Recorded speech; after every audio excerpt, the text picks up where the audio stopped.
Hi, I'm Alex. And I'm Eddie. Welcome to the 10th episode of Catch 52, a politics podcast brought to you by WDSR, Duquesne Student Radio.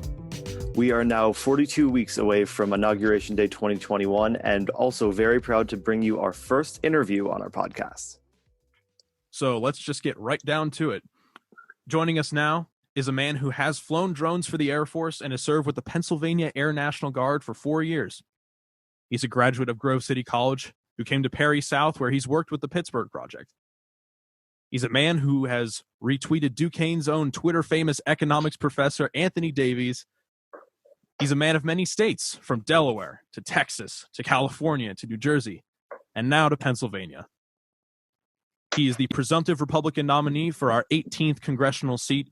Joining us now, ladies and gentlemen, Luke Negron. How are you, Luke? How are you doing, guys? Good to be here. Thank you so much for having me. Yeah, thanks for being on. So just so we can get started, can you just tell us a little bit about yourself so our listeners know your background, everything like that? Yeah, absolutely. I'll kind of give you the 50,000 foot overview of my life to date. And it gets more exciting as we get to the end. So, born in Delaware, homeschooled in New Jersey, went to Grove City College, majored in poli-sci, studied minors in national security and communications. And out of college, I went to work with the Pittsburgh Project, which is a local community outreach for underprivileged families, specifically for the children of those families in Perry South, so just north of the city here. And after that, joined the Air Force. I've been with them 3 going on 4 years, and have been what's called a sensor operator through the PA Air Guard. And something cool about the Guard is that you get to represent, of course, the federal side of the U.S. Air Force, so the military as a whole, but also your specific state. So if you're in the Guard, you are tied to your state's leadership directly. So it's kind of this split mission, and it's a cool way for me to give back to a state that I've now lived in for the majority of my adult life, which is Pennsylvania. And through the Guard, I have been sent on orders to live for extended trips in Texas, Southern California, and of course, my home state here of Pennsylvania. So that kind of brings me now to where I am on drill status with the Air Force, having always been interested in politics, doing several grassroots organizations, internships during college, and now kind of stepping out of the back end of politics of the organizational and field role, and now into the leadership side of actually being a statesman. And that's exactly what I want to do. I want to enter here in 2020 and shake it up a bit. I think there's some open doors for young leaders to come in, for Washington outsiders to make a difference on both sides of the aisle. That's exactly what I want to be part of. All right. So you have a pretty diverse resume already, considering that you're a pretty young person, especially for Congress. So how have the experiences you've had in your life led you to the general policy positions that you hold today? Oh, that's a great question. Okay, so just like anyone, I think the first thing that we need to identify when we start to talk policy and opinions is that everybody's going to be biased, and that's okay. As long as you can try to view your bias through the lens of logic and reason and respect for your fellow American brothers and sisters, then that's okay. You're going to have the biases of the life that you've lived, right?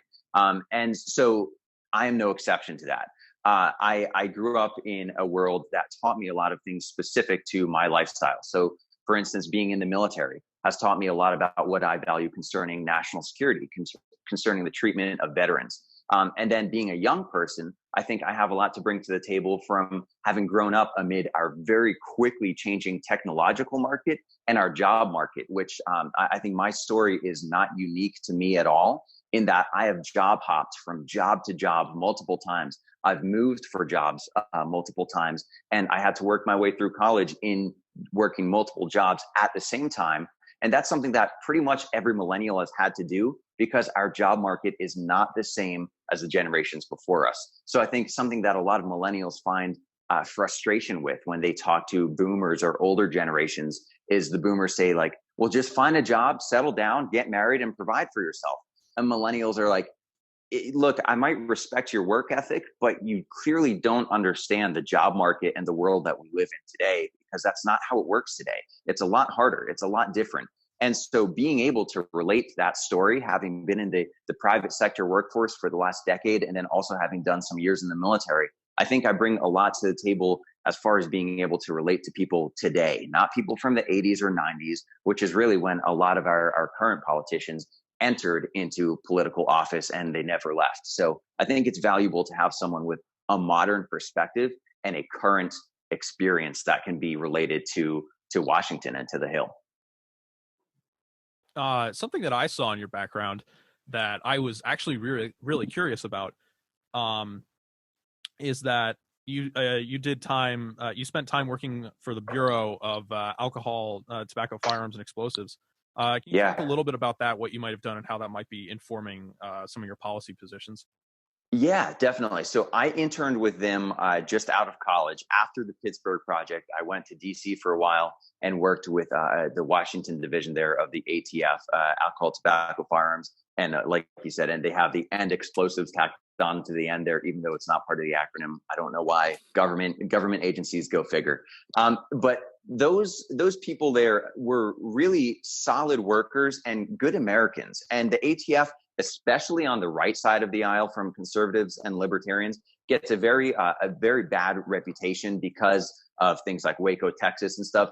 And I think we need to, one of my big beliefs in policy, but in social life as a whole, outside of politics, is we need to treat individuals as individuals and not as members of whatever job they work or whatever political party affiliation they have. And by how that relates to the ATF is, sometimes maybe an organization like the ATF has done bad things in the past. It has had bad leaderships in the past. And I'm not arguing that. But what I would argue against is that necessarily applies to the people who are there now. There are some really good people who I saw doing awesome things, trying to clean up the streets from drugs, trying to protect individuals. And I was privileged to kind of be the guy in the van. If anyone's ever watched NCIS, you kind of see how they roll out with these big white vans or trucks. And in there, they have people on audio or video equipment. As an intern, I was able to do that. I obviously wasn't able to go in the streets and actually be endangered, but I saw these people doing really good work and trying to defend their fellow Americans. So I love that. The ATF certainly has some skeletons in its closet as an agency, but we need to kind of separate the people who are there today from the people who made those mistakes back decades ago. So that's kind of something I would say about them. And I've always been interested in national security and intelligence, so I've considered going into one of the 3-letter agencies as my career goes on, and we'll see what happens. All right, so let's jump into your policies, because you have a good bunch of them listed on your website. So one thing that might surprise a lot of people is that your first policy is term limits. Yes. So the common counterpoint to someone in favor of term limits is aren't elections term limits. So what would you say to that? Yeah, so I'll get to that counterpoint, but the first concerning all the policies on my website, I would say this reflects an overarching belief that I have, which is that transparency in politics is extremely important. And I think that we're seeing some people kind of tap into that and capitalize on the ability to be transparent with their voters today. But sadly, I'd say in the last 2 decades or so, in the information age, when we have print media, when we have video media, audio media, and now social media, we haven't seen enough politics make an effort, or enough politicians rather, make an effort to put their policies out there and say, hey, voters from my district, this is where I stand. This is why I vote, how I vote. And this is the standard that you can hold me to. So that's something that I want to be upfront with from day one. When I declared candidacy, I want my policies to be out there. I want people to grow alongside me and see my reasoning behind why I do what I do. So that's kind of the overarching reason for having those policies out there and being willing to talk about them like this, rather than hiding from them. And that brings me to the term limits issue. And that is that I think it's something that has a lot of bipartisan support. And I love that, especially among the younger crowds, people I'd say maybe south of 40 years old, really love the idea of saying, look, career politicians, whether you're Democrat or Republican, many of you have sold out on us. Many of you have used your position of power and influence to defend your position of power and influence. There's kind of this idea that many politicians are bought, whether it's by interest groups or by other types of organizations who can put money into the pockets of politicians and then get what they want out of them from a policy perspective. So there's a rejection of that on the left and on the right. And that makes term limits very popular in a bipartisan manner. And then I'd say that elections, in a sense, are a method of term limits, but they're not perfect. And they're not perfect, especially when you get to a localized level like a district, because you have someone who can get into a seat as a mayor or a governor or a representative, and then they can do favors for corporations or organizations, into interest groups in that region that make them very popular and that make them untouchable from a citizenry perspective. And they can also use their position of power and influence to lie. And this comes back to my transparency point. Not enough people know the voting records of their representatives. So if you have a representative who's in power, well, the incumbent always has the likely win over any challengers. So if they use their position of power to be less than honest with their citizenry, or to even dabble in corruption, then there are some bad things that can happen, and elections don't always solve that problem. I'm a big fan of free elections, but I think that term limits are something that have become necessary in our modern world. So one interesting thing that you kind of touched on that not many people know is that there is a landslide election in the House. Still has about a 94% incumbency rate. So, in most elections, even the ones where the House really sways, over 90% of House members still get to keep their seats. Yeah, I think that's correct. And so I actually didn't know that number off the top of my head. That's higher than I would have thought it was. But that goes to show that I think incumbents who are local to their district, they're maybe a little bit more protected than they should be. And I think we have nothing to fear with applying term limits, because that's actually something that was at the founding of our country in the Federalist Papers. It was actually called for. And it's just something that never quite took root. So I think that we could at least run an experiment. And if we don't like it, if we don't like term limits, if they lead to the sky falling, then the beauty of America and of a democratic republic is that we can always change that as time goes on. That's true. And another thing that you reminded me of is I remember hearing on the nightly news a story about how much a lot of elected representatives hated having to spend. They spend on average like 33% of their time in Washington going to fundraising, campaigning, right? And oh yeah. While term limits might not solve that for their first term, if there's like for elected representatives, say if they're limited to say 10 years in Congress, then at least that's addressing that in a certain way. That's right. And it also kind of opens the door to, again, more political transparency and consistency. Because if you're not worried about being a career politician trying to, get your pension and stay in your office and your ivory tower for the next 30 years, well, then you might actually stick to your guns more on the policy that you hold in your heart and in your mind. And you might not be so concerned about your reelection, because hey, I've only got 8 years, 6 years, 10 years here anyway, and then I'm going to be gone. I can't make a career out of this. So I might as well stick to what I believe rather than trying to please everybody, and rather trying to kind of sell my soul to the industry, so to speak. And I think we see a lot of that. We see good people come in and then they kind of get swamped by all of the outside influences and by people saying, if you vote for this, you're not getting reelected. Well, if people stop caring about getting reelected, then there might actually be more good that is done in the long term. That's definitely something I think that politicians on both sides of the aisle can learn from. Yeah, I think so too. Yeah. So let's move on to probably what we thought was like your second sort of big flagship issue, online privacy. That's definitely something that I think older generations of politicians and a lot of people and a good amount of people north of 40 might not fully wrap their head around. And you talk about, how the fact that, a lot of social media companies have been consolidated and things like that. So can you outline the dangers of a lack of online privacy and why that needs to be addressed? Yeah, so this is something that comes from policy, but also from some of these online social media giants. So let's go to the policy side first here. The policy side, we see things like, I believe, the Patriot Act, which are large oversteps into people's privacy online, on their phones, and using methods of tracking, of tapping into your audio content, and of intruding on your privacy.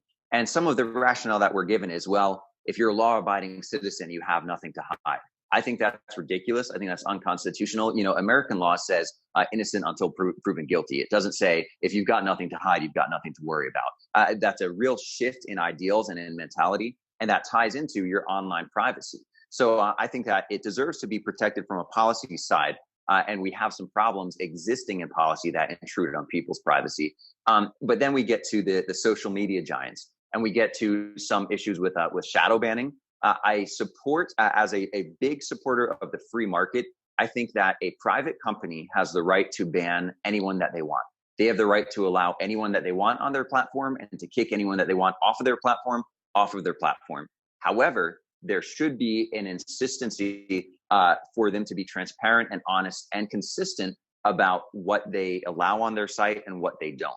So you can't apply selective rules to a selective group of people and shadow ban another group of people. That doesn't work for me. And beyond that, then we also get into the category of, are you a publisher? So Facebook, for instance, in a very, very popular sense, privately claimed to be a publisher, but publicly claimed that they were not, that they were open source social media. So these are two different things. You have to correctly categorize yourself, publicize your rules of conduct for your platform or for your company, and then you can enforce them as is fair, because you are a private company. But to lie to people publicly and then kind of pretend to be one thing and then in public pretend to be something entirely different, these are big problems. And they're problems because we see that social media is where many people in our generations are getting the majority of their news. We see that social media can really drive the fate of a nation. I mean, arguably, Donald Trump won the presidency by bypassing the mainstream media and going right to places like Twitter and relating to his voters there. So social media is extremely important. And I think we need to defend it from a free market sense, but we also need to hold them to high standards of being consistent and honest with the citizenry who they massively, massively impact and affect. Yeah, that's definitely true. And I think there's been a few attempts by other countries to get into that a little bit. You have Article 13 in the European Union, which definitely has its flaws, some of which I think were blown out of proportion by campaigns that a lot of these big platforms put together. But when it comes to things like shadow banning and promulgating like the codes of conduct and things like that, that's definitely been an issue for Facebook and I think YouTube most prominently. So can you outline like what kind of regulation are you looking for? Are you looking for like a new kind of registry that public social media companies have to register under so that there can't be a double standard? Or are you looking for some kind of more broad, maybe judicial or legal approach, like say a government definition of what might be consistent, or some kind of standard maybe determined by the courts of what is legal and what is honest? Yeah, so I think more the second option there. I think a government standard for what is consistent, and also probably requiring these companies to draw up clear and enforceable guidelines for the conduct and posting on their site, whether it's YouTube with video content, Facebook with memes and whatever else people put on Facebook these days, Twitter with content and who can even have a Twitter account, because Twitter is quite popular recently for, having groups like Hamas and other terrorist groups on Twitter, but then they ban people like Alex Jones, who's just a conspiracy theorist in the United States. And that's quite an odd dichotomy to me. It's like, look, you don't have to agree with a guy to say, wait a second, you're posting pornography and people's heads being cut off on Twitter, but not some guy's conspiracy theories. This is a little bit weird. Like, what is the community standard here that you have? So requiring people to write up a community standard and then to stick to it, to have their users agree that, yes, if I have a Twitter account, this is the community standard. This is what I agree to abide by. But then also the platform, the host, also has to abide by those standards and can't just ban you because they feel like it or because they disagree with your religious or political affiliation. So I think that would be a good place to start. And this isn't a hill that I would be willing to currently die on, though, as far as my specific ideas for this policy. I think that one of the most valuable things we can do is open this up to a lot of minds, to a lot of social media entrepreneurs, and to a lot of younger leaders who are knowledgeable about the social media world and who can speak to it from an informed perspective. Because a point I love to make is just that if anyone's ever watched that congressional hearing with Mark Zuckerberg, where you have older congressional reps saying things like they literally say, Mr. Zuckerberg, if Facebook is free, how do you make any money from it? And he literally like rubs his temples and he goes, Representative, we run ads. Everybody comes there and they see the ads. So of course they're willing to pay for ads. Like these, and the point here is that these people are making policy about something that they know nothing about. If you're asking a question like that, that shows that you don't know the topic that you're trying to address from a legal perspective. So maybe, just maybe, you shouldn't be the one making policy about it. That it's a pretty simple standard there. And again, I think that one's pretty bipartisan. And as a representative, your job is to be in touch with what is relevant today. And that's why I think that we need some informed leaders today to start this conversation. And like I said, I'm willing to negotiate on the policies that we come to as a solution, but let's open up the conversation and have some ideas put out there. That's definitely fair. And we've seen it like be advanced in the courts too. The YouTube channel, like H3H3 had a court case that went through, I think maybe 3 or 4 years ago, that set standards basically for YouTube and Facebook and Instagram exclusively on like what is copyright infringement. And that was sort of like that sent kind of like a shockwave through those ecosystems. So yeah, I remember seeing some YouTube videos of I think creators reacting to that. Of like, this changes everything. But and I think having those conversations open, though, it's so valuable, and it's beyond relevant today because this is the new industry. You see people tuning out from things like Fox News and CNN and tuning into podcasts and YouTubers, and these are the places that people go to get their sources of culture and also of information. So we need to pay attention to them because they're extremely important and influential today. We'd just like to apologize to YouTube where this is going to be uploaded. Don't flag our content, please. All right. With that said, we'll move over to something maybe also as game changing as change as online privacy rights, but in a different way. You say on your website that that instituting a flat tax is the only fair, equitable way of taxation in America. Can you sort of go into your philosophy behind the fairness of a flat tax? Yeah, for sure. So I guess the important distinction there, to start off with kind of the rules of the game that we're playing, right, are inequality and inequity. And I think that a criticism I'd have of people on the left side of the aisle today is that they often, whether intentionally or unintentionally, they conflate the two. So inequality is I make more money than you and you make more money than Ed. That's inequality. Inequity is unfairness, is different rules are applied to me than are applied to you. And as Americans, we have historically loved a fair playing field that leads to inequality. What do I mean by that? Well, we all love football, right? I mean, in Pittsburgh, we've always seen that the Steelers get beat down by the Patriots. Now, disregarding the idea that the Patriots always pay off the refs, we can go into a football game kind of assuming that there's going to be equity, that they're going to be treated in an equitable manner, right? There's going to be fairness. Holding is going to be called on the blue team and on the red team. Pass interference is going to be called on the blue team and on the red team. That's fairness. But there's not equality. At the end of the football game, one team wins and one team loses. Why? Because they've lived in a fair environment and one team was better. One team worked harder. One team did a better job scouting their talent. So there's the fairness side, but then there's the equality side. And Americans love fairness, but equality is something that naturally does not always balance out from a success perspective. And we see this in something that we love as much as sports. And that goes to our social life as well. So then how does that relate to flat tax? I grew up in a middle class family. You know, a lot of people like to say, well, flat tax it would favor the rich and not the poor. I disagree. I am a big fan of proportionality. Proportionality is a standard that the military uses, and it's a standard that I think we should also use in our tax system. And it's simply you give per capita the same portion of what you own. So if I own $10, I give $1. If I own $100, I give $10.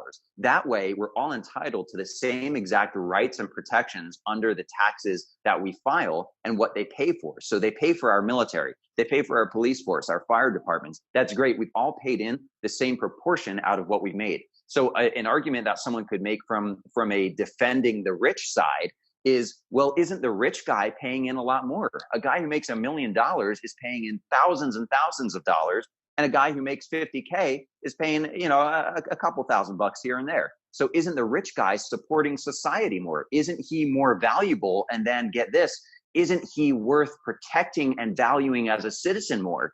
Again, I would say no, he's not, because we're looking at this as number one, valuing humans, and number two, being fair, though, from a proportional perspective. What do you have and what can you give? And then you're entitled to the same rights. So that's really kind of the broad view of my fairness of taxes. And if you want to get into more of the kind of ideas behind that, we can definitely do that. Yeah, so the whole argument between flat tax and a progressive tax system come from just very different economic theories and philosophies. But the other question that's often raised about flat taxes are the practicalities and the impacts on revenue and spending. So in what you might want to propose for a flat tax, what would you see changing revenue and spending wise? Yeah. Okay. So let's jump to the kind of ideologies behind it, and then we'll get to what you asked about revenue and spending. So the progressive tax is really something that is more in line with kind of a Keynesian idea of economics, and Keynesian is something that focuses on forced spending, really. And it's the idea that someone like Cenk Uygur with the Young Turks talks about this. Well, if you tax people at a high rate, let's just say an arbitrary number, 80%, then they're only left with 20%. And they're forced to spend that money that they have, that leftover 20% that they have, into the market. So it circulates and it makes a more successful market, because rather than them putting away that 80% and saving it and not spending it on the market, that goes to taxes and the government uses it. And the 20% that they're left with gets recycled into the market. I think that's a really flawed idea. And I think it's an example of government overreach, of the government forcing the hand of the citizenry and saying, hey, we'll take a lot of your money so that you have to spend that which you still have. And I believe his name was John Keynes, but the founder of Keynesian economics even put forth such kind of crazy ideas of the government burying pots of money and then hiring citizens to go dig up that money, because then they would create a job. We can kind of see how that's circular reasoning. You're not creating jobs, you're creating ways for citizens to waste their time. But this is kind of the economic theory that goes with higher taxes and with progressive taxes. And then I'd also say progressive taxes, it really does de-incentivize people from growing their business, because you're going to be losing more money as you grow, and that's not beneficial. Now, I guess to circle back around to, you asked about spending and something else. Could you restate that again? So, what would a budget be under a flat tax? What cuts would you need to make? Because we probably would see a decreased revenue. So, what would that mean for spending? Right. So, we'd have to compile all the numbers and see if the evidence bears that out. Right. See exactly what would be cut, what the flat tax rate would be, because that would certainly affect it. And then, so there are some specifics that we don't really have right now, but if we did have to cut, so if I grant that, and I'm not positive that's the case, but let's assume that it is. If we did have to cut something, I think entitlements are the first thing that would have to be cut. I'm a big fan of trimming down on welfare. Welfare is never going to go away, and there are Americans who need it, who need government assistance. But I think that far too many Americans today are on welfare who don't need it, who are abusing the system. Then I think we could also probably make some cuts and efficiencies in pretty much all of our departments. A lot of them are inflated, including the DoD. I'm a military member. I'm a big supporter of having the strongest, finest, most well-fit military on earth.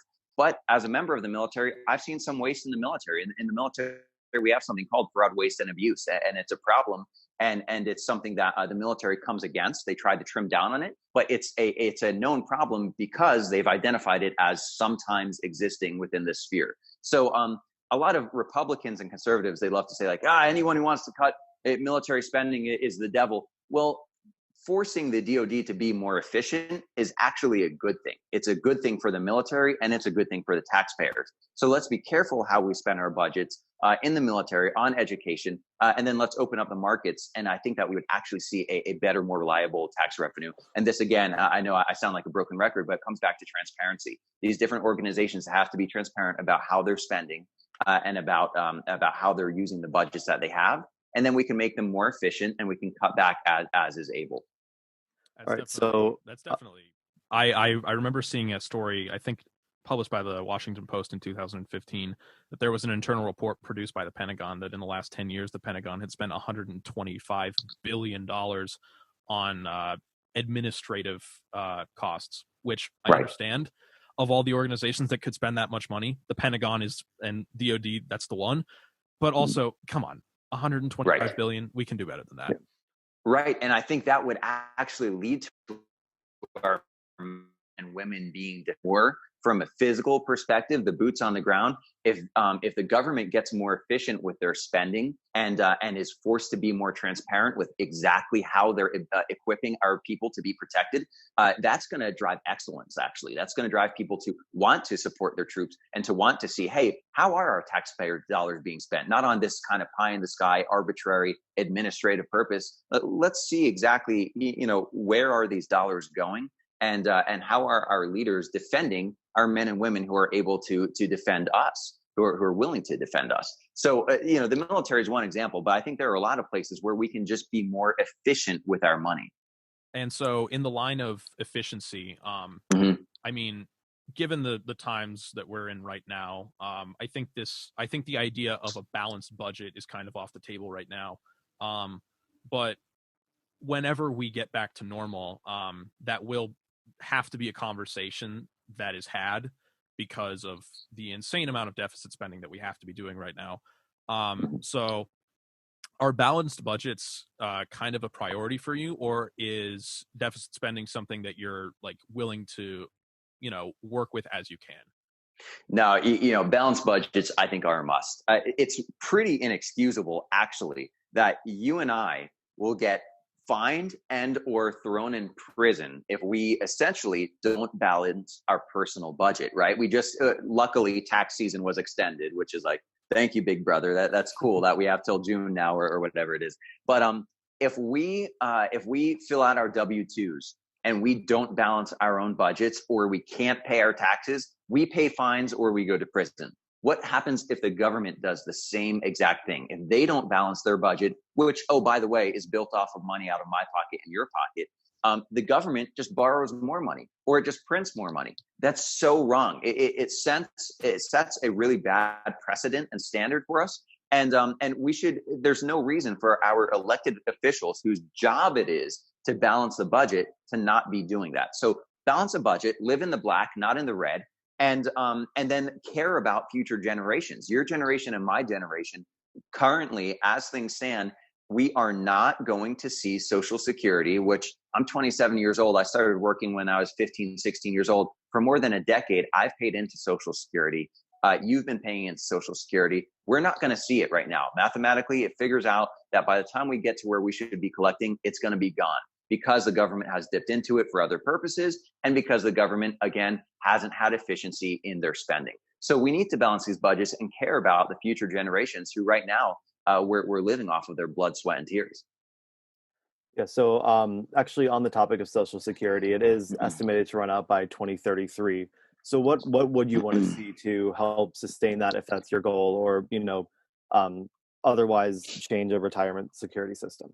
Yeah. So something I like to be open about is that politicians today are expected to be experts on everything. There's kind of this attitude of a politician that, like, I'm a jack of all trades and expert of whatever I'm currently talking about. And I think that's kind of nonsense. I'm not an expert on Social Security. I can do the math and find out that it's not going to be there when we age out.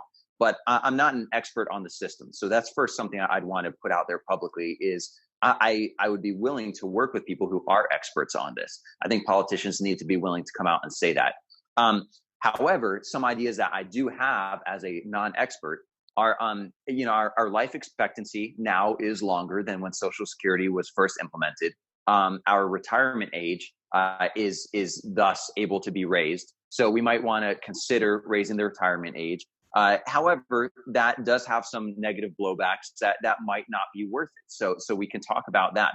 Another thing that we could do is simply stop using Social Security funds for other programs, which has happened increasingly so in the last decade. I think that's a huge one. It's like we have this fund for option C, but then we start dipping into that fund for options A and B. That's wrong. It has a specific purpose. Leave it alone. It's there for that purpose. And then another thing that we can do to help this is to start paying off our national debt and to start balancing our national budget. Because once we start crawling our way out of debt, then we have more wiggle room to give money back to that Social Security system. So there are a lot of approaches that we can take here. Those are just some things off the top of my head that I've kind of thought through. But I'd love to talk to an economist or a social worker who's more knowledgeable about those topics and able to really kind of game plan and optimize these things and see what's best for the people. Because ultimately, that's what matters. We need to put ideas out there and see, oh, no, this one has a negative effect on the people this way. This one has a positive effect. Okay, weigh them out, be public with it, let the people know what we're doing, and then proceed with that in mind. All right, so moving on to the next topic, the next thing on your list is climate change. And you list yourself as mixed. And when reading that, we did see like some vagaries there. So would you just be able to clarify your stance on climate change on your website? Yeah, so I think climate change is happening. We know it, it's measurable, we see it. So that's one of the sides that influences me being mixed here, because there are some people who just say, oh, it's not happening. Well, I think that's kind of living with your head in the sand and denying the facts. It is happening. However, how much of climate change is natural fluctuations in the Earth's life cycle, and how much of it is influenced by man and by a post-industrialized man specifically? That's the debate that is really kind of an open door for people to kind of insert their opinions rather than some fact-based data. So I like to try and stay with the fact-based data here. And what we see actually is that our records indicate a lot of climate change has fluctuated reliably in the past. And a lot of it has happened actually prior to the Industrial Revolution, prior to the increase of our waste, in the oceans and in the air that we breathe. So we see that maybe man has less to do with it than is projected, but that doesn't mean that we have nothing to do with it. And as a Christian, I hold my faith to be very, very important to me. And I believe that we as people are meant to take care of what we're given by God. And that certainly includes nature. It includes the earth, it includes the trees, it includes the animals. We're supposed to be good founders and protectors of what we have here as humans. So I believe that. I don't think that the right should portray themselves as not caring about the climate. And again, that's part of why I'm mixed, is because some people on the radical right kind of tend to carry this connotation of not caring at all. However, if we look at some data, there's actually something I linked to a NASA study. We see something like a wave curve where the Earth reliably heats and cools over hundreds of years. And this is something that I think the left, then, if I could criticize their stance on climate change, they use it to argue for big government, which I think is dangerous. They use it to grandstand and to try and claim a false moral high ground. And then they also like to take that wave curve and kind of, if you can picture a wave curve, a peak and then a valley, they like to kind of cut off the peak and just show that peak and say, like, we are here. Look at the wave curve going up. Look at what we've done to the climate. Whereas if they kind of zoomed out that picture and showed the entire context, you'd see that, oh, wait, this is a very reliable pattern of a wave curve where, yes, we're in a peak time right now, but that just kind of happens to be where we fall in history. And it has less to do with us and more to do with natural patterns in the earth. And again, that's not to say that we shouldn't be responsible with our nature. We should be responsible. But I think that it's kind of an overstated issue today for politicized and moral high ground purposes. So let's talk Pittsburgh then. Yeah. Because I mean, I guess that's why we're here. So obviously, Pittsburgh, big steel, big coal mining town. But that's also, I mean, that's a part of Pittsburgh's character in the way that it was big for jobs 100 years ago. But it was also part of Pittsburgh's character in that it led the Spiritans to found Duquesne University because Pittsburgh's air quality was so bad, and because the quality of life there was considered to be so poor. I am a big believer in Pittsburgh transitioning into a really good example of what a 21st century city has the potential to be. And that's sort of with an eye towards renewable energy. In fact, when Bill Peduto came out actually and said that the city would be doing its best to sort of follow the international community in the Paris Climate Accord, but we'll get to that in a second, because I want to ask you right now about what kind of energy Pittsburgh and the state of Pennsylvania at large should be looking to use more of. Should we be looking for a transition to renewables, or should we be exploring our options in coal, or probably more topical is our options in hydraulic fracturing? Yeah. So I guess first to speak the praises of this city, Pittsburgh has really set a gold standard for being a city that's willing to evolve. As you said, it used to be the steel and coal city. Now it's really, I've heard it called a city of eds and meds, right? Education and medicine. We've got Highmark, UPMC, great hospitals, great hospital technologies coming out of this city that used to be focused on something very different, coal and steel. And then we've also got a lot of technology coming out of Pittsburgh now. We've got Google here, and we've got the technology park going in out by the airport. So props to the citizenry and the working class of Pittsburgh for evolving with the times and for making their city relevant in a lasting way, in a way that creates a legacy for their children now. You know, there are children who can't grow up to mine coal or to create steel. They can now grow up in a world of technology, eds and meds, and that's amazing. I support that. That's great. And then from an energy production perspective, specific to Western PA and Pittsburgh, we need to defend our energy jobs. So we have a lot of unions in Pittsburgh who do great work, who create parts for oil pipelines and for energy production. And we've had some leaders like Biden and Sanders have both said, period, end of discussion. They want shale and fracking to end. That's unacceptable to me. I think that it's actually turning a blind eye to how safe and clean and efficient shale and fracking have become in the last decade. Now, it doesn't help that in the last 30 years or so, those industries kind of made a bit of a bad name for themselves by being unsafe and irresponsible. But in the last decade, they've improved greatly in leaps and bounds, and we need to give them the props and the recognition economically that they need to continue for American energy independence. And this kind of, actually, I'll get to that in a second. So we'll come back to American energy independence. But I support every form of energy that can be efficiently produced and that can help us as an economy to grow. So clean coal is something that we have, again, great advances in recently. Nuclear energy is something that, again, it comes with a bad connotation because of Chernobyl decades and decades ago and things like that. Nuclear is very safe, very reliable, and it's a great industry for us to tap into. And then, wind turbines, of course, use them. They're never going to replace our need for greenhouse gases or for natural gas, because they just don't produce on a high enough level. But they're great to kind of supplement some needs here and there. I support them. And then there's also a really nice new method of energy called net energy, where we have the ability to recycle the greenhouse gases and use them to create more energy. And it cuts back on our negative impact on the environment. and it creates greater jobs and greater productivity. So I'm a fan of all of that, as long as it's responsible and economically beneficial. And then real quick to your point, to speak about American energy independence, a very logical problem that I think we have with kind of the green movement is this. If we cripple American energy, so let's say shale, natural gas, oil, coal, we cripple American energy production, and then we apply a lot of these extremely strict standards to our companies, but then we continue to buy products and energy from the Middle East and China.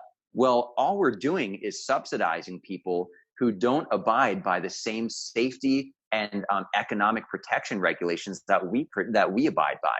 So we're still damaging the same earth, but we're doing so in a way that doesn't even at least economically benefit us. So I think that the safest hands are still our own. To quote the Avengers, there, we can regulate ourselves, and we can kind of produce in the best way for ourselves, but also for the world. I mean, regarding international relations here, the glut of oil and natural gas that specifically the Marcellus Shale has introduced has definitely impacted the realm of international relations, if you will. It has. But you're mentioning the Middle East and you're mentioning China, so let's get into specifically that kind of argument, because the one of the issues that I have with the idea that we can't be trading with China, or we can't be trading energy, exporting energy to China and things like that, is because of, as you mentioned, those standards. Do you think is there any room for an argument that says that we should focus on cleaning up our own house before we tell other countries to clean up theirs?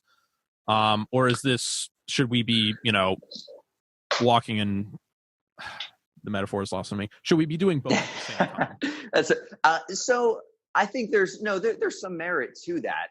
But I would say that our house is already much cleaner than theirs from an energy perspective. So I was actually just reading a study yesterday that says something like, I think it was 95% of ocean pollution comes from Asia and Africa, and the rest comes from the remaining 5 to 10% comes from the West, from the United States and Europe.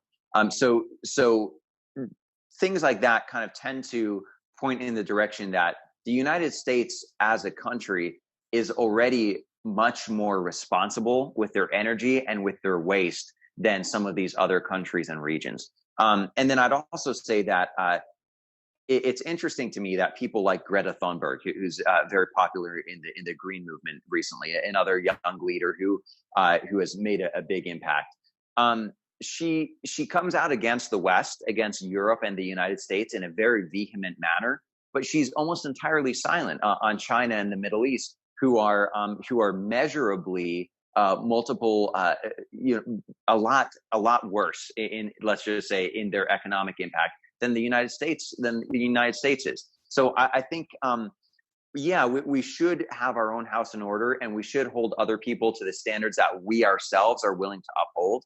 As a leader, as an individual, but also as a country leader, one of my standards is never ask someone to do something you're not willing to do yourself, right? So if we're going to have international standards on energy production, we darn well better be willing to apply them to our own people. But we also shouldn't cripple our own people when they're already doing a better and safer job than some people in other countries and regions who are taking advantage of them, really, at the end of the day. So kind of on that note, one quote from your website is, you write, "In order to effectively address climate change, we must insist that our allies and trade partners abide by the same environmental rules which we do." So that's kind of what you just said. So what are your thoughts on the Paris Climate Accord or other similar types of international environmental regulations? Yeah. So the Paris Climate Accord is another thing that I would have to say I'm far from an expert on. I've heard some bad things about it. I haven't read over the whole accord in its text format.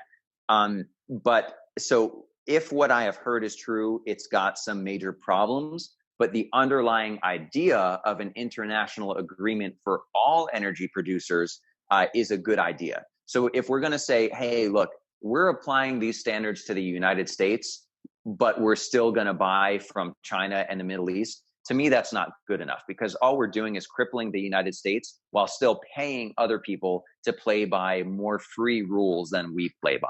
So what we need to do is say, if you're going to be our trade partner, if we're going to play this game together, we all play by the same rules. We're all inspected by the same individuals, and we're all going to be in line with one another, so that we can all defend the nature and the environment that we want to defend. So that's really the standard there. So is the Paris Accord a good idea at its base as far as having everybody play by the same rules? Yeah, but as far as I know, it doesn't apply to many of the people who we actually get the majority of our products from, which is China and the Middle East. So there are a lot of problems with it off the top of my head, and I think that we could do better. Yeah, because it's, I mean, at its core, the Paris Agreement Accord is non-binding. It's at the end of the day, it's a suggestion. But I do feel like a lot of countries are working toward it. But let's talk about international relations, because this is definitely where this conversation is headed. Yeah, for sure. So in reading your IR section, it comes off. It's kind of interesting because you have sort of a mixture of different ideologies. You have a little bit of pro-NATO, anti-interventionists, very pro-America, America first, if you will.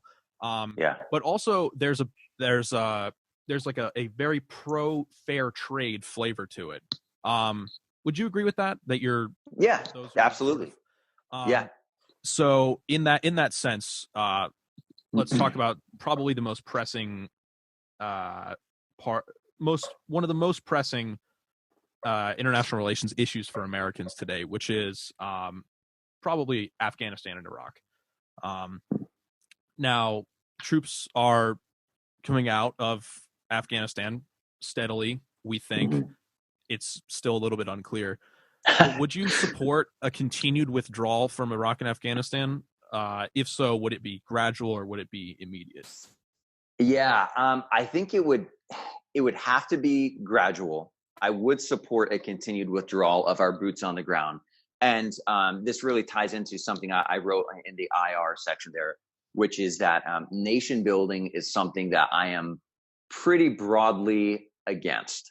I don't like the idea of us being over there trying to build military and police forces, trying to build schools, trying to kind of force democracy down the throats of a population who doesn't want it, and of a region who can kind of make their own decisions.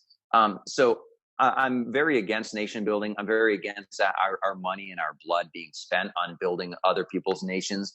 Especially when it's not a reciprocal relationship, right? When they don't in a unified manner want us to be there. However, I do think that, and this isn't just as a member of the greatest branch, the United States Air Force, but I do support, naval and airstrikes on some of these terrorist groups and organizations as they fluctuate, as they grow. Groups like ISIS, especially if and when they speak out against American interests, against American security, or even our allies. I support us striking them, but we have the ability to do that without having our men and women in extremely dangerous situations. So there's always a level of danger involved, whether it's a naval or an airstrike. But I think our boots on the ground, by and large, they should be coming home. I don't see our real purpose over there anymore. I think that we're able to support our allies in the region very effectively without shipping some of our best and brightest and our bravest young men and women over there, to do some things that really they shouldn't have to do. So, complete pivot, because and I mean myself personally, I want to get this in, because I feel like this is probably like the flagship, or at least one of the flagship policies of the Trump administration when it comes to how it's interacted with other nations. So beginning of this year, God, it feels like so long ago. So at the beginning of this year, President Trump signed the Phase 1 China Trade Accord, which, who knows, I feel like it's going to be the only phase. Regardless, it was still 90 pages, and it was a lot. So President Trump signed that trade accord. But at the same time, during the election cycle, the Trans-Pacific Partnership, TPP, basically failed. But President Trump officially pulled us out of TPP at the beginning of his presidency. So regarding China, because it seems to be a recurring issue and will be for probably the next 100 years, do you have a position on how you think that the United States should be engaging with China, maybe more as like a partner, or maybe more as a peer competitor? Yeah. So I think China is really, really interesting, as is Russia, because they fit into this very odd category where we have a mutual reliance on one another from a country perspective, but then we also have a great competition between us, a great rivalry, and we know that. So I think that the U.S. needs to recognize where we stand with China and Russia. And it's simply that we have something called mutually assured destruction, right? We have nuclear peace theory, which means that short of something absolutely insane happening, we are never going to go to war in a traditional sense with China or Russia, because we know how that ends. You know, we play out a traditional war. One of us wins, one of us loses, and then surprise, surprise, we've all still got nukes left in our silos, in our missile silos and our submarines and on our planes. And the country who loses is not just going to roll over like a dead dog. They're going to launch off those nukes, and everyone's going to die. That's essentially mutually assured destruction, nuclear peace theory. So what that does, though, is it takes traditional warfare off the table. So now traditional warfare is off the table. So now how do we engage with these other giants and these other challengers and competitors on a national level? Well, we do something like what Trump has done, which is economic warfare. Well, we have economic warfare where we see that we do rely currently economically on one another. And that's that relationship of co-reliance that I kind of alluded to. But that we can also one-up each other, and we can also make the other country maybe someday in the future irrelevant from an economic standpoint. And eventually what that would mean is that their military also gets willed down and they stop being relevant on a political global level. So that's really that's the prize that we're all playing for. And the top three players there, I'd say, are probably the US, China, and Russia. And then you might even throw in the European Union there as well as kind of a unified front in that game. So I think that we need to be in this economic warfare with China. And we need to be checking them and trying to outproduce them and to optimize things in our favor, because that's the only place that we can compete with them today, because militaristic warfare is really off the table. Okay, so going back to the United States, moving back domestically, the next policy on your website is gun rights, gun control, however you want to phrase that. So you also have a relatively moderate stance on this, especially for a veteran. So what policies would you support in an attempt to limit the mass shootings in the U.S.? And did your time at the ATF change your positions on gun rights at all?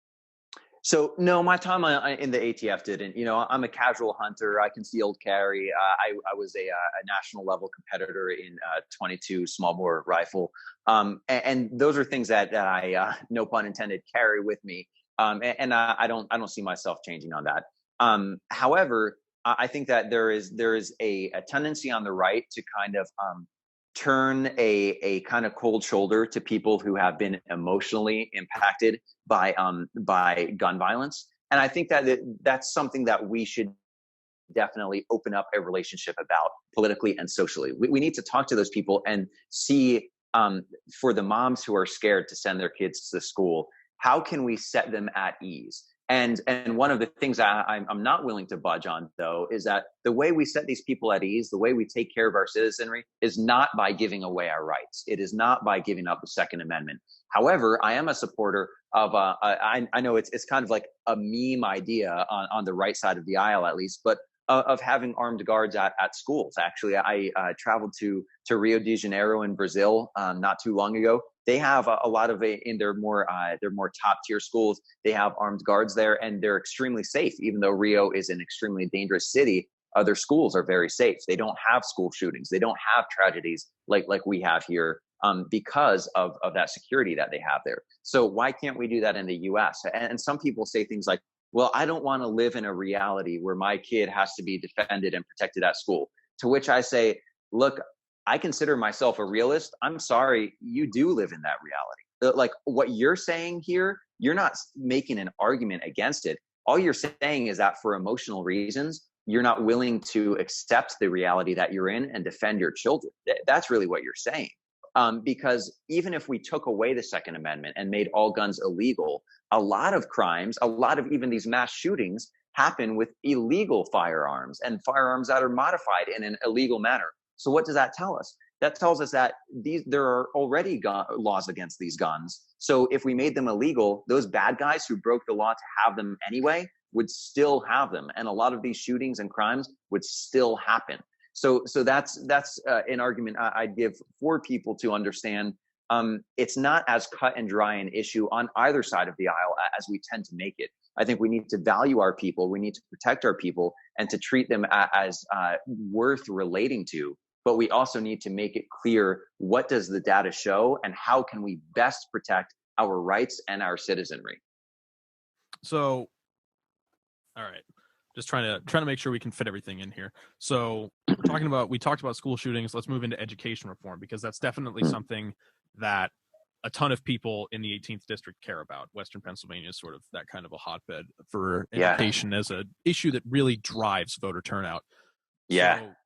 So, we did talk to so last week, one of our friends who is a super moderate voter in the 18th district about the upcoming election, and he focused on two things. He focused on infrastructure, but secondly, he focused on education as sort of a very important issue. And so you support reforms. Do you support reforms like shorter school days or standardized testing?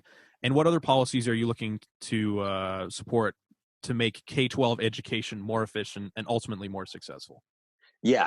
So I think we need to first start off this conversation by looking at America's standings in global education, and it's pretty bad for K through 12. We have some great higher education. We've got a lot of brain drain where immigrants come here because they want to learn at our higher education facilities. But K through 12, we're slipping. It ain't so good.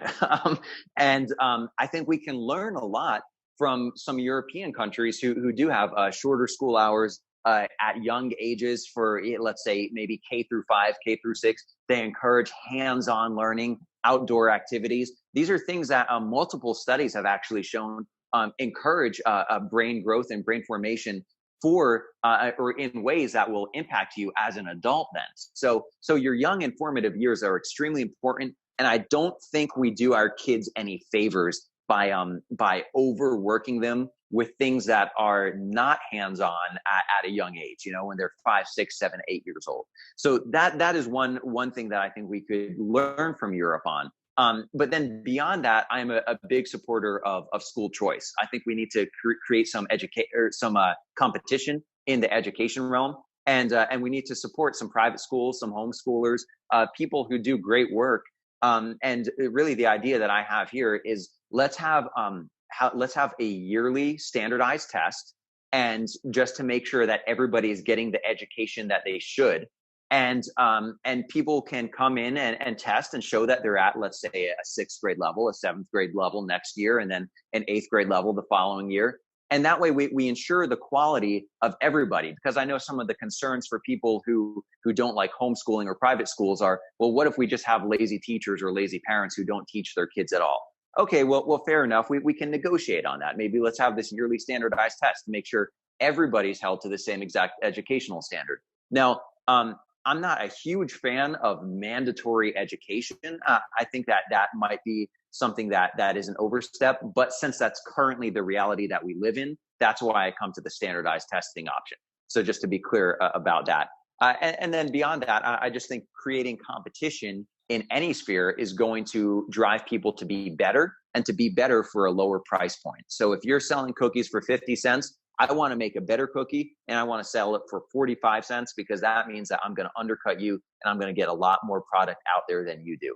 And the same thing goes for education. If you're cranking out quality students with great job placement and great education, well, then I'm going to want to compete with that for a lower price point. And that drives excellence. So it's a good thing for our next generations. I feel like the price point argument makes a lot of sense when you're talking about college education, and when you're talking about private schools competing with other private schools. Where I personally think that hits a bit of a snag is when you're talking about having public schools compete with private schools, because private schools are able to exist in that market, and they're able to charge a lot more. But really, public schools in most places exist for those people who might not have access to an education without the public school. You would talk about a special tax exemption, and basically, I feel like it's a bit more of a standard policy among the people in the Republican Party, put forth, I think, by Secretary DeVos, where this sort of tax exemption, maybe a tax credit, would enable school choice. How is that kind of a tax credit going to, like, how can we implement that tax credit without taking money away from public schools and basically having a system of K through 12 education that only educates those who can afford better schools, while leaving particularly inner city kids or those people without a better school option behind? Yeah, so I think that having that tax exemption, or another option that you'll see in school choice, is the voucher system, things like this. There are a few different ways to approach school choice, and this is something that I think it is a valuable thing to negotiate on, because even within the school choice movement, no one necessarily agrees on the exact specifics of how to implement school choice.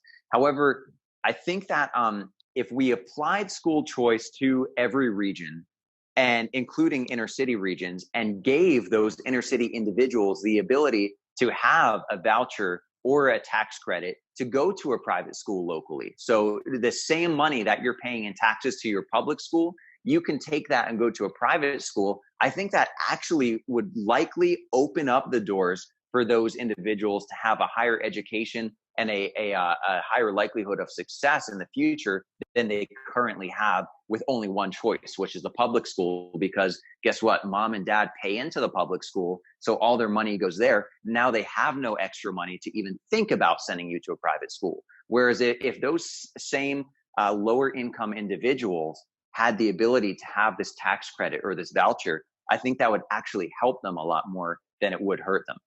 But I hear your concern there, and it's something that we'd have to find a way to balance, because you don't want to.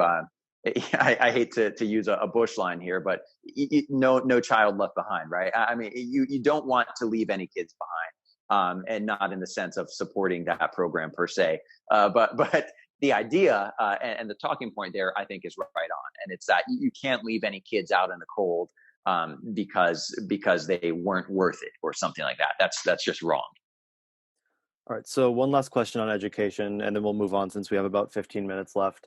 Awesome. You mentioned vocational education. So how would you support enabling more focus on that, or more people attending vocational colleges and school? Yeah. So one of this kind of starts off with a broad explanation here, and I'll tie it all together in the end. I'll do my best to, at least. And it's that I think, as a representative in Congress, as a member of the U.S. House, one of the greatest benefits that I have, or that anyone else could have, is actually their influence, their social influence. And we see some people exercising this quite well, like AOC on the left. She uses her, I disagree with her on just about everything, but she uses her social influence in a very powerful way. On the right, we see Dan Crenshaw uses his social influence in a very powerful way. So you don't have to love someone to say, hey, they're effective in what they're doing. I mean, they're doing a good job. And why do I say that?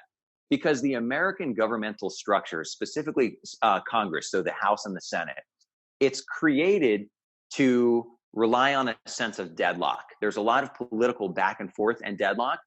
And what that does actually is, it sounds very inefficient, but it actually protects our citizenry and our culture from two drastic changes. So imagine if every time we elected new officials, new representatives, the entire country's expectations and laws were rewritten.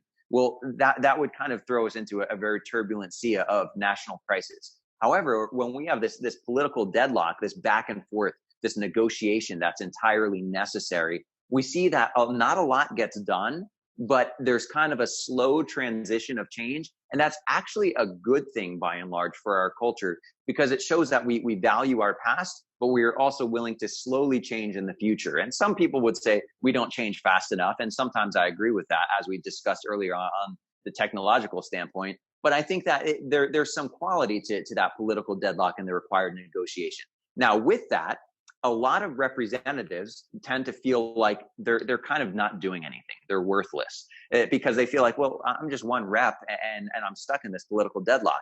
To that, I would say one of the most valuable things that you can do is to have influence. So to influence your citizenry and to use your platform, your social reach, and your political position to reach out to your district and to the nation as a whole and influence them. So, and I'm sorry, and the nature of your question first, it was something that I thought you could use influence for, but I'm trying to blank on, it remind me on the pointed, the purpose of it.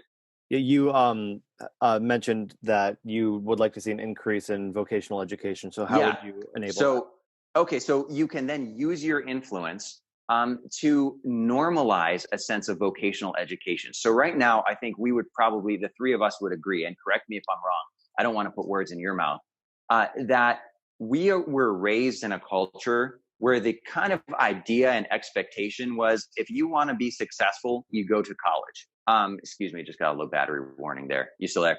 Yeah. So the idea was, if you want to be successful, go to college. You have to go to college.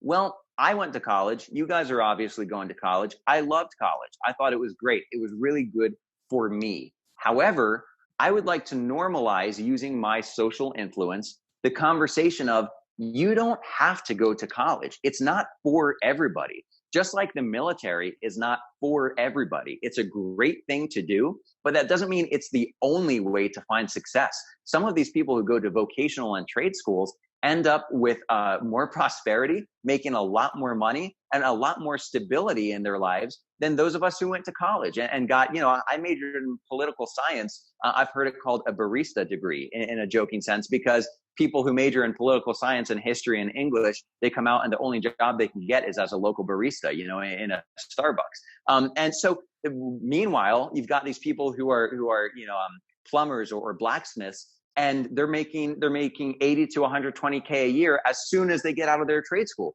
So using that influence to share with our fellow young people, college is great. It's a good option, but it's just an option. It's not what you have to do. I think that's a great thing that we can do.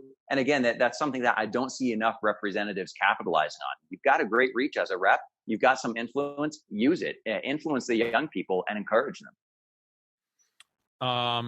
So let's move on a little bit here from education, and let's talk about something that you mentioned to us earlier, criminal justice reform. So Can you talk about, I don't believe there was a criminal justice page on your website. So can you just basically explain to us your stance on criminal justice reform? Yeah, for sure. Yeah. So the website doesn't have all of my beliefs in an extensive format or my policy ideas, but it's just meant to kind of give people an idea of who I am. And I will be releasing regularly via social media, me talking through some policy issues, just like what we're doing today. So criminal justice reform, I really have two beliefs here. One is that we need to change our sentencing specifically for nonviolent drug abusers. So what we see commonly today is people going to prison for drugs, for marijuana possession or something like that. And then they go to prison and they come out, they've been negatively influenced by their surroundings in prison. Then they can't get a job after prison. And they kind of return to a life of crime, and their life is essentially ruined. As a productive member of society, they're crippled, they're gimped. And I don't think that's right. What we see as a lot of options as an alternative is reform. If we sent these nonviolent drug offenders to reform rather than to prison, many times those reform schools are cheaper, they're faster, and they return the person without the negative influences to society, so they can be a productive and successful member of society. And then beyond that, I'd say that we also need to start focusing on what I've heard called restorative justice. And I would love to claim the rights for this term, but it's not something I made up. So I wish I did, though, because it's a great idea. And again, this comes back to my faith as a Christian. Restorative justice is the idea that if you wrong somebody, if you take somebody's money, you scam them out of money, you pay it back. You don't go to prison for it. You pay it back, because what good does it do to me if Ed robs me, if he takes $50,000 from me through a Ponzi scheme or something? What good does it do me if Ed goes to prison for that then? And what good does it do Ed? It does both of us bad. It means that I lost my $50,000. I'm not getting it back. And now Ed's life is ruined because he's in prison. And then when he comes back out, again, like I said, he's likely to return to that life of crime because no one's going to hire him because he's a convict. So rather, what restorative justice focuses on is it says, rather than focusing so heavily on our very high and rising prison population, let's have people give back to society as their punishment. But really, we're not focusing on the punishment. We're focusing on them righting the wrong that they did.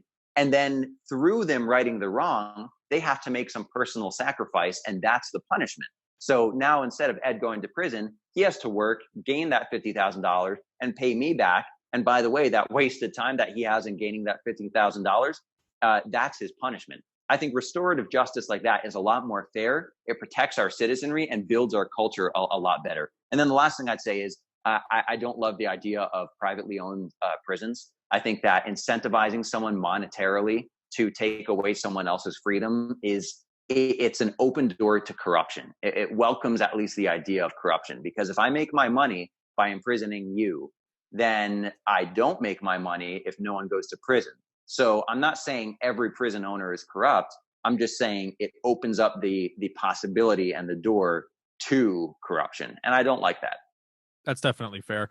I think you'd be hard pressed to find somebody who would openly support private prisons, but I'm sure there's somebody out there. I think so. So the second aspect of criminal justice reform that I think is an important part of the conversation, especially for this region, is the opioid epidemic. Mm-hmm. So talk about how you think criminal justice reform interacts with the opioid epidemic, and what kind of policies or legislation that you'd like to see passed in order to address the problem. Yeah, well, I think first of all, we need to recognize this epidemic as exactly what it is, which is an epidemic. I mean, it's extremely dangerous to our young people.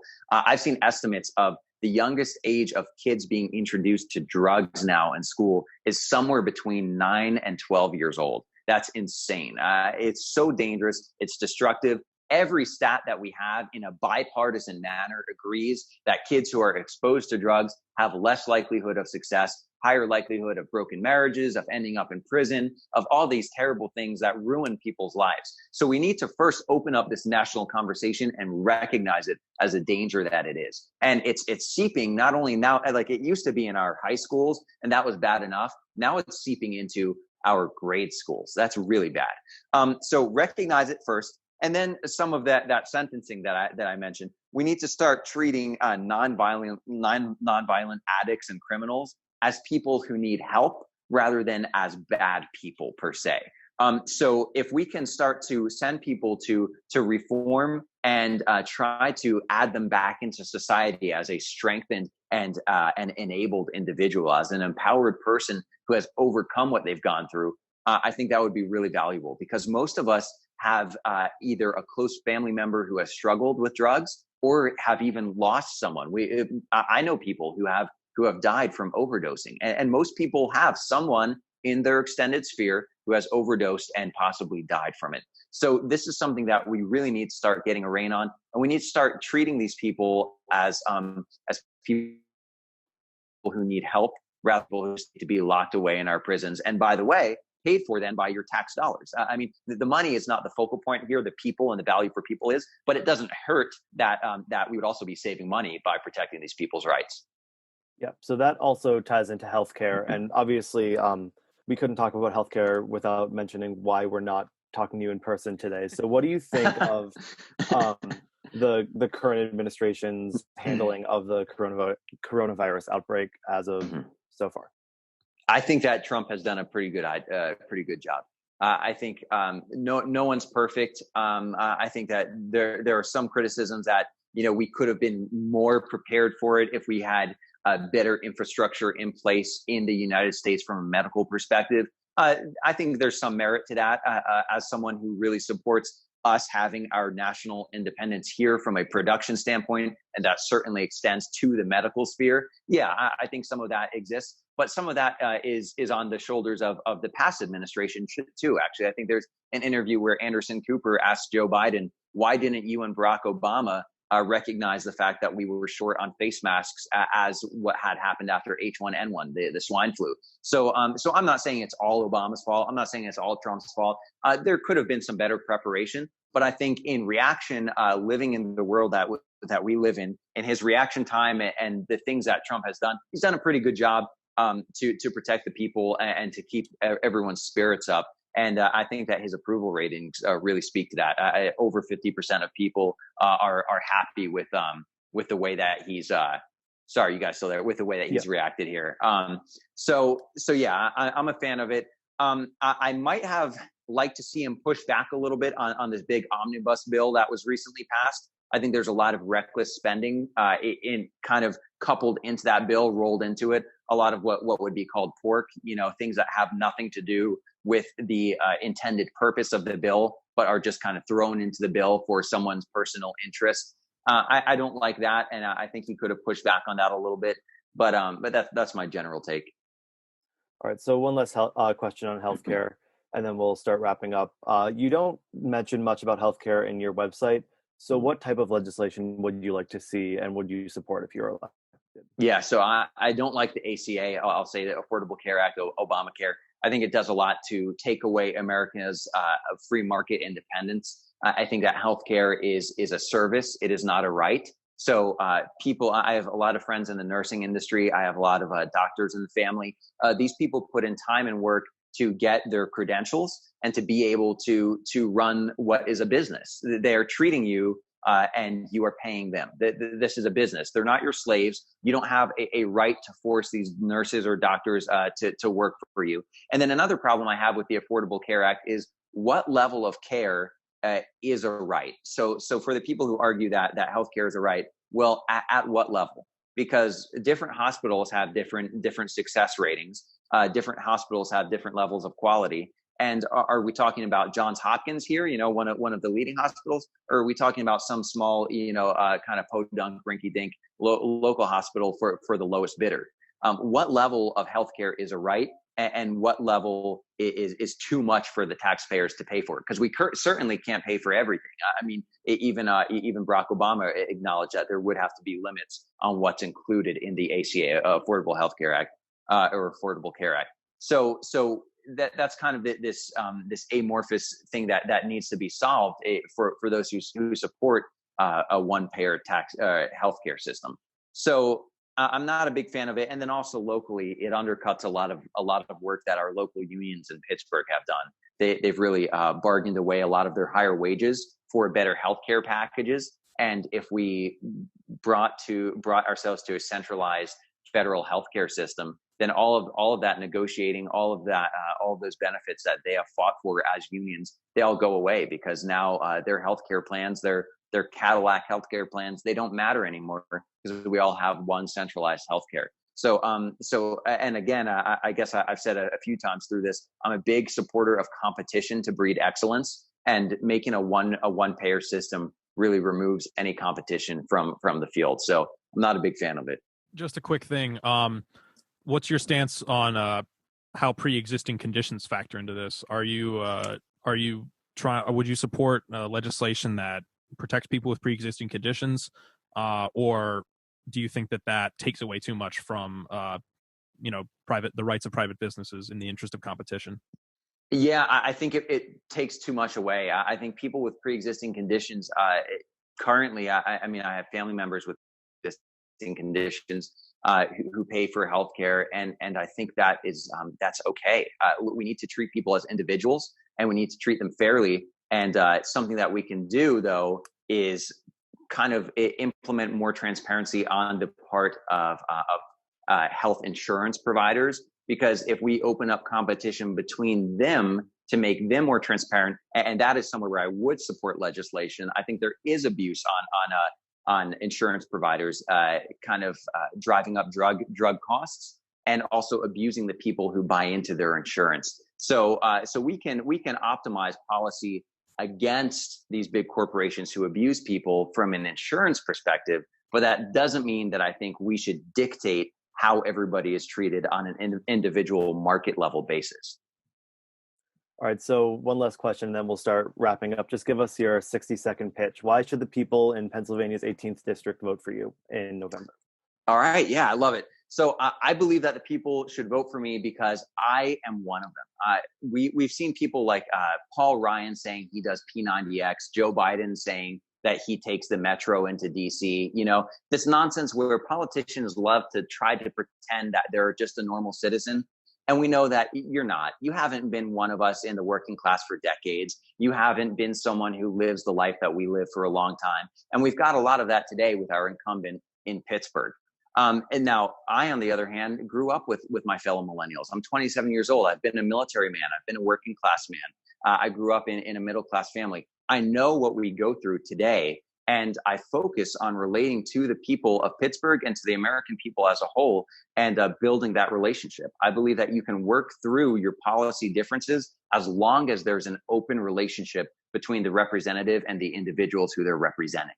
And I think that is something that career politicians and Washington elitists today, they really ignore, and they love to run away from their citizenry so that they can be protected politically. I hate that, and I stand against that. All right, so thank you. It is now 1:35, so our time's just about up for this afternoon. Our intro and outro music is by Paul Abrams and Rock Solid Panda. It's been produced by Elise Duda. You can find a recording of this podcast and any of our other ones on our YouTube channel, Catch 52, and you can also follow us on Spotify, SoundCloud, or wherever else you get your podcasts. Also, make sure to keep track of our Facebook and Instagram and our Twitter to stay updated on our airtimes, episode topics, and any other upcoming guests. That we will be hopefully be having more of, because this has been wonderful. Luke, thank you so much for coming on the show. I really appreciate it. Yeah. Thank you, gentlemen. Have a great evening, and stay healthy. Absolutely. We welcome your comments, your feedback, and your suggestions.